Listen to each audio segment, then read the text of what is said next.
So one of the cardinals who voted in the historic election of Pope Leo is New York's very own Timothy Dolan. And the Archbishop of New York is taking the time out of his very busy schedule to join us live from Rome in Vatican City. Good morning, Cardinal Dolan. Great to have you here. Thank you for making the time for us here in New York. Dan and Hazel, thanks for the invite. I miss you all. I'm homesick. And Dan, I'm actually not that busy now because the big work is over. So and you can finally talk. I know. I can sit with you all morning if you want, all right? You're here as long as you want. I know you go into the Sistine Chapel and you cannot speak. And so this is a big moment for you to be able to finally talk. So here we are, 4 votes in, Cardinal. Can you walk us through what exactly happened inside the Sistine Chapel, how you guys came to be with this individual, Pope Leo XIV now, Cardinal Pvost? No. I can't. Dan, thanks for asking. I'm not surprised everybody else. I can't go into the details, but let me try to sketch some things so that you're not wasting your time and people are clicking to another channel as we speak. But anyway, so what very important, Dan and Hazel, what happens before the conclave, mighty important. I got to be honest with you two. When I arrived 2.5 weeks ago, so they had already begun. I missed the first two days of hooking because I couldn't get there till Wednesday. But then I began to join what they call the general congregations, where all the cardinals would meet. That's mighty important. And I was astounded that when I went in, here's this cardinal from the United States showing up, and all these guys are coming up to me saying, "Ma chi è questo Pvost?" Who is those? They said to me, "Conosce Roberto Francesco Pvost. Do you know Robert Francis Pvost?" And I had to say, no. Wow. I know of him.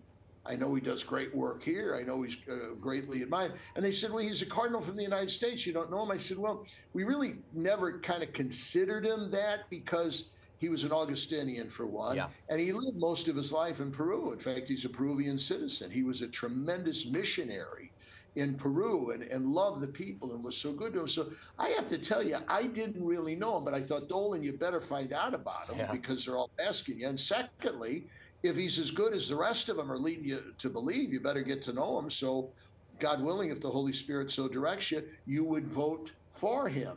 So that was very important. And so once you get into the conclave, while I can't talk about the details, it's pretty much silent, Hazel and Dan. I mean, we say our prayers in Latin. We make our vows, our promise that we will vote with honesty and integrity. And then one by one, we go up to put the ballot in. And that takes a long time. And then there's the very laborious counting of the ballots, reading them out loud. So most of it is quiet. Now, look, I don't have to break any confidence here, but you all, as seasoned journalists, would know, and you've done your background, this conclave was rather quick. Yes. Right? Yes. I mean, throughout the history of the church, there's conclaves that have gone on for 6 months. By the way, so was 2013. Remember, I was there too, I remember. In fact, it was about the same length of time. That would lead a savvy observer like yourselves to say, there must have been some unanimity from the beginning. Yes. There was no shock here. So, so if that leads you to think that, hey, there was a great sense of unity, there was kind of appeal that this guy exerted right from the beginning. I want to be honest with you, though, Hazel, and Dan. Hazel, you'll find this hard to believe. Even though he's from Chicago, he's a very humble, simple, kind of honest. Are you saying Chicagoans are not honest? Unambitious kind of guy. And that in itself, people ask me, Dan and Hazel, well, who's kind of pushing him? Or what camp did he represent? Yeah. I didn't find anybody pushing him, and I don't think he came from any camp, theological mindset that we'd identify with. And I think that was part of his appeal. Yeah. The other candidates that folks have been talking about for a while, as they kind of presumed that a conclave was near in the fading days of good Pope Francis, you guys there, you reported 5, 6, 7 candidates. I don't think he was among them. He wasn't. That's what was so surprising. He wasn't one of the names that were discussed. We talked about a whole list of folks that were out there, and I always say it's not going to be somebody who's on the list. Yeah, your chance of guessing is not just based on what your background knowledge is. It's really luck, right, to get the name right.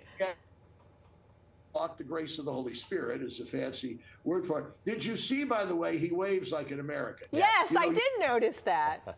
See, popes are kind of more the Italian style, or this guy is sort of waving like he's in Comiskey Park, I tell you. So it's, and obviously we've had popes that have always spoken English, but this one speaks, I mean, he's a natural, okay? Right. So we're not used to that. So you're right. Even though we don't play up the fact that he's an American, he's a citizen of the world, he's the Bishop of Rome, he's a Peruvian citizen, we're proud, we're grateful that one of our own made it. Yes, and do you feel like that we are going to go in the same path of Reformation, really, as Pope Francis did? Because he seems very similar. Question. He's both very humble and modest and, you know, really pushing or advocating for the disenfranchised. You got it, you got it. Now this is interesting. And listen, what came up often is that many of the cardinals said, as much as we loved and admired Pope Francis, we're not electing a successor to Francis, we're electing a successor of St. Peter. So you always look for some continuity, but you always look for some difference, okay?